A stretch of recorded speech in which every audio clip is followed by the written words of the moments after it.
ごきげんよう、上川薫です。今回取り上げる話題は、ロシアがウクライナとの間で取り決めていた穀物輸出の取り組みを停止すると発表しました。この発表に至った理由として、黒海艦隊の本部があるセバストポリに航空ドローン、水上ドローンの襲撃があり、これにロシアが激怒したようなのです。今回の動画ではそうした攻撃がどのようなものであったか、現在分かっている範囲について皆さんにご紹介していこうと思います。まずは、ロシアが攻撃を受けたことによってどのようなニュースに展開したのか見ていきましょう。ウクライナ産農産物輸出めぐる合意。ロシアが無期限停止と表明。ウクライナへの軍事侵攻を続けるロシアは、ウクライナ産の農産物の輸出をめぐり、合意の履行を無期限で停止すると、一方的に表明しました。世界的な食糧危機への懸念が続く中で、輸出が再び滞る恐れが出ています。これに先立って、ロシア国防省は一方的に併合したウクライナ南部クリミアに駐留する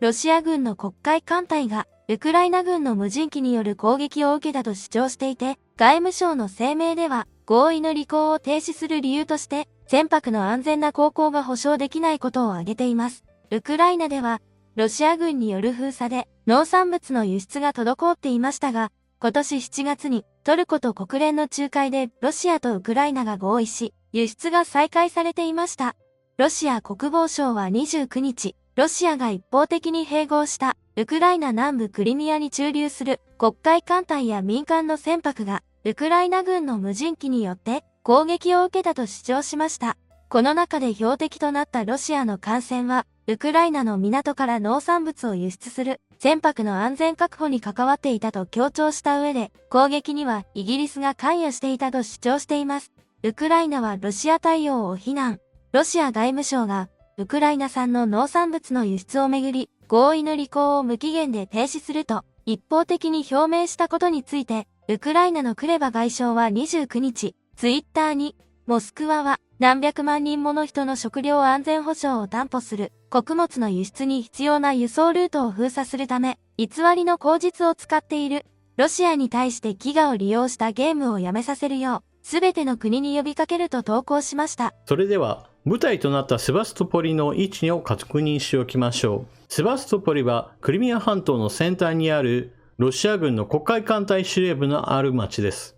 黒海艦隊は旗艦モスクワがすでに撃沈されています。そして現在は新たな旗艦がアドミラル・マカロフです。アドミラル・マカロフは2017年就役の最近の船であり、しかも建造が本格的な侵攻それ以前に建造されたものですから、装備についても充実していたはずでした。しかし、今回水上ドローンが突撃し、被弾したと推定されています。また、セバストポリにおいては、その他、航空機ドローンやもしくは水上ドローンの突撃によって攻撃を受けたとみられる黒煙が立ち上っている様子が写真撮影されています。今回使用された水上ドローンについては、すでに以前写真に収められています。それは、今回のように攻撃がうまくいかなかったのか、セバストポリ周辺で座礁しているところが見つかっているのです。ドローン中央部にはカメラがあり、このカメラが映像を残しています。インターネット上には今回の攻撃とみられる映像がすでに公開されています。こちらの映像では、ロシア軍のヘリや軍艦がカメラの視界に収まっており、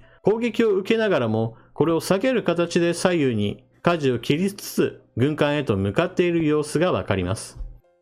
そして、こちらの映像では、黒海艦隊の旗艦アドミラル・マカロフへと直進しているとみられる映像です。こちらはロシア軍の船が気づいていないのか、どんどんと映像から見ると船へと近づいている様子があります。そして、洋上で船を狙うだけではなく、軍港に止めてある船へと向かって突き進んでいる様子なども収められており、複数の水上ドローンが攻撃を行ったことがわかります。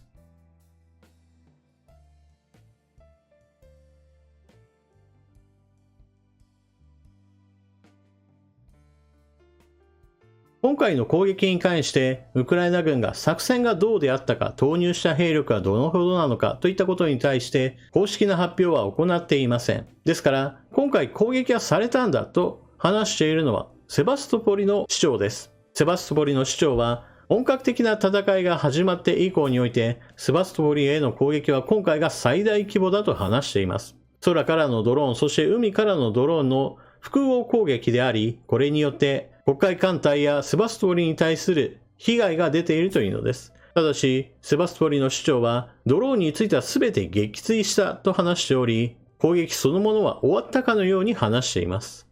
そして黒海艦隊の機関アドミラル・マカロフが打撃を受けたであろうといったことは推定されているわけですが、被害がどれほどなのかについては現在のところ判明していません。ですからインターネット上で黒海艦隊の新たな機関がまた撃沈されたぞというふうに話している人もいるわけですが、それは確定された情報ではないということにお気をつけください。いずれそうであるならば、衛星写真でどこを探してもアドミラル・マカロフが見つからないぞといったことで確認されることでしょう。もしくはロシア軍の内部情報としてアドミラル・マカロフが沈んでいく光景などが投稿されるかもしれません。今回の攻撃によってロシア軍には激震が走っています。それを表しているように今回穀物輸出の取り決めを停止すると発表したわけです。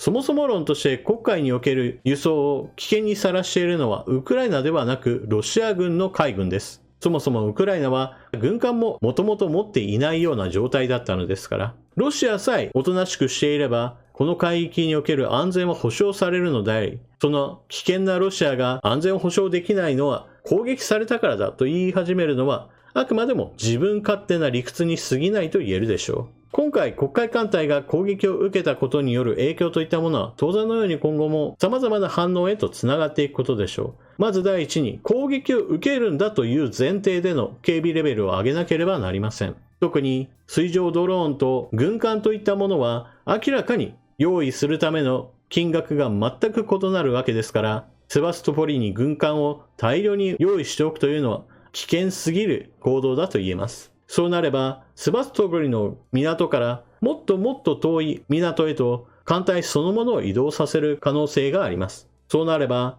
ロシア軍の艦艇が持っていた防空能力やもしくはミサイル発射能力といったものが遠ざかるわけで、それだけでもウクライナにとっては有益な結果だと言えるでしょう。また、今回ドローンによる攻撃が通ったということ、それ自体も非常に有意義なものです。なぜならば、第2、第3の攻撃を仕掛けることが有効だと考えられるからです。ロシア軍のドローンがウクライナの社会インフラや一般市民を襲っている時において、これを迎撃するためのミサイルは基本的には攻撃する側のロシア軍のドローンよりも高額になるという問題があります。それと同じようにして、今回黒海艦隊の船を襲うことは攻撃する側のコストが安く、迎撃するためのコストの方が高いというのがロシア軍の方にも発生するのです。そして一つでも軍艦を落とすことができれば、その成果は絶大なものだと言えるでしょう。また、今回ロシアは穀物輸出の安全性が保証できないとして取り決めを停止すると話していますが、少し以前とは状況は異なっています。というのも、ウクライナの領海で穀物などの船積みをするのでは、どうしてもロシア軍から目をつけられる危険性が高いのです。その問題を解決するために黒海沿岸の他の国の港からウクライナの輸出品を船積みして地中海へと向かうという航路も準備されているのです。これは当初穀物輸出の合意がなかなか難しいだろうと考えられていたために、鉄道などを使って他の国の港へと向かわせる、そのための準備も進んでいたのです。もちろんこれには非常に時間がかかるものですからすぐには実現しませんでした。また鉄道と船では明らかに運べる量の違いも大きいので、問題そのものを全て解決できるわけではありません。しかし完全に途絶するよりは、そうした他の国の港を使うことによって輸出を継続できるであろうというのは時間稼ぎをした結果だと言えます。何にしてもなのですが、ロシア軍のドローンは社会インフレや一般市民ばかりを狙っているのに対して、